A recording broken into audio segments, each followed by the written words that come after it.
Hey y'all, I hope you're having a good summer. I just wanted to hop on really quick and share something that the Lord's been really bringing to the forefront of my perspective lately. And honestly, I don't feel like it's fully formed in my brain yet, like understanding, but just felt Him prompting me to share it. So it's out of Hebrews 1:8, where it says, "But of the Son, He says, your throne, O God, is forever and ever. The scepter of righteousness is the scepter of your kingdom."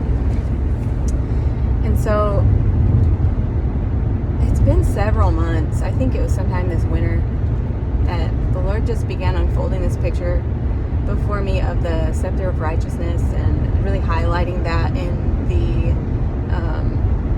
just this imagery of the order of heaven in the last days. And so I don't remember how I ended up there, but somehow coming to this place of connection with, I think later, just a few chapters later, actually it's Hebrews 11, it's in the Hall of Faith, where, you know, the author of Hebrews is going through all of these characters in the Bible and their faith, and he comes to somewhere in the middle there, it's Jacob, refers to Jacob. By faith, he blessed the sons of Joseph. You know, that's when he did the opposite thing, where he put his left hand on the older one and the right hand on the younger one. And it says that he did that by faith, and leaning over his staff, he blessed them. And something about that just like caught my attention. And that word for his staff, that picture that's given there, is the same word that's used, I don't know how to pronounce it in Greek, but it's the same word that's used for the scepter of righteousness. That is the scepter of his kingdom, of the Son. And so, I don't know, it just caught my attention, and as I looked into it, dug into a little more of the last months, I feel like, and also just these personal times with the Lord, he keeps highlighting this element of his scepter, and oh heavens, people drive crazy. The scepter of righteousness. And I'll try to put this together, because it's still, like I said, it's still forming in my understanding, but I feel like there's this image here for us, and maybe the Lord will develop it in, you know, as you pray about it, where this scepter is almost like this picture of, there's this picture of these two vines entwining that keeps coming before my spirit, like in my prayer time, and it seems so random, but it's like two vines being wrapped together, and that is forming the staff. And it makes me think about that psalm. There's a psalm, I can't remember what translation it is. It says, entwine my heart with yours, O Lord. And I love that picture of just like our hearts as the bride being prepared for the Lord, like our hearts being entwined with his.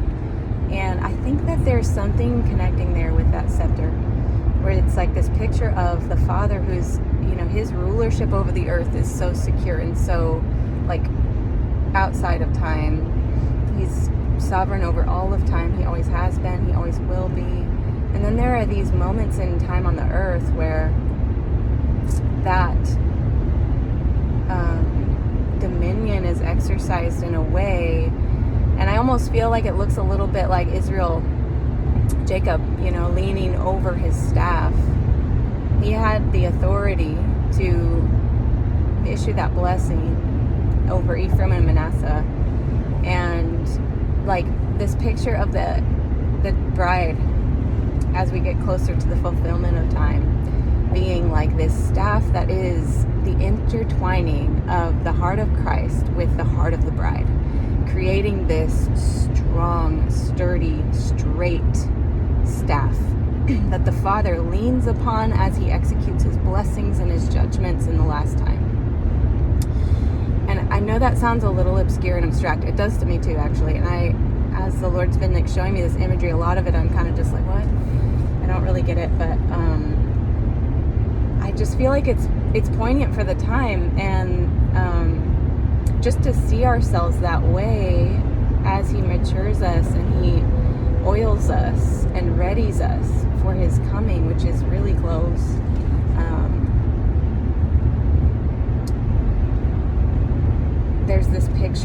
Scepter of Righteousness. And I don't know, like there's something to that picture of Adam and Eve, Eve, that word, helper, when God says he looks at the situation, and it's, Adam could handle all the stuff that he needed to handle, naming the animals and tending the garden and doing the stuff. It wasn't like he wasn't able to handle it.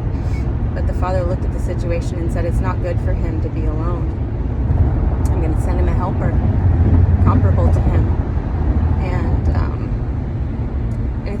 it's like this picture, just like a kiss of heaven for Adam, so that he wouldn't have to do it alone, and not out of inadequacy, but just out of like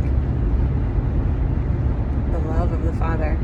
And this picture of her coming from his side, she was taken from him, out of him, and the side, even that picture of leaning that we can see with the ribs, and the ribs also, just the protective element of the ribs around the most vital organs. I think there's just so much imagery in that. But the point today being,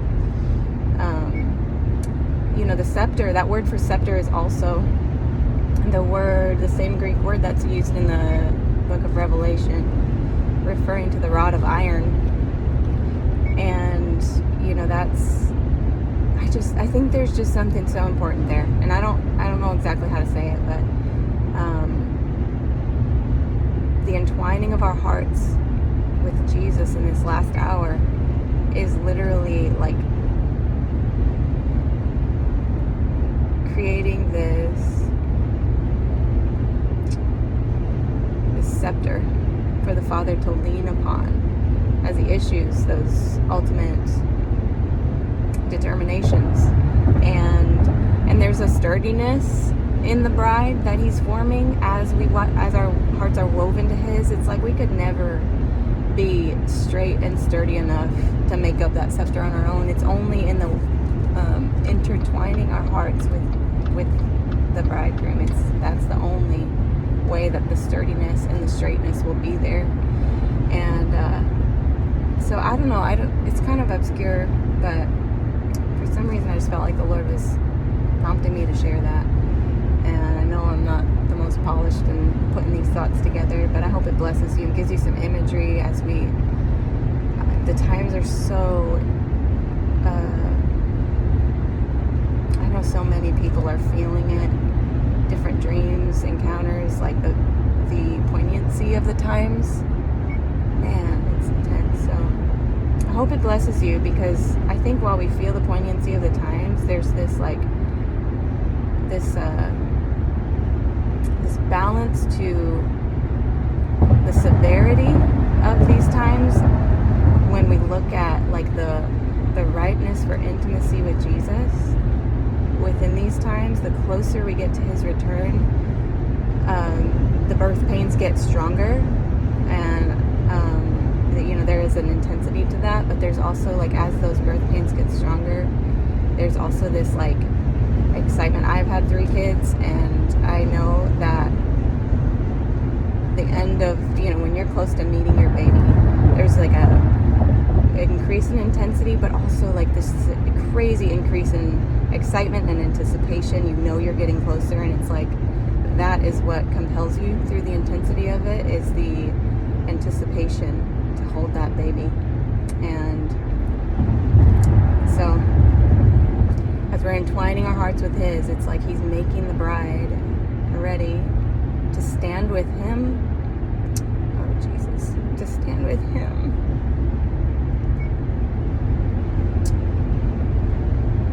In that final moment, in the conclusion of time, as the Father leans over the earth and establishes his perfect judgments.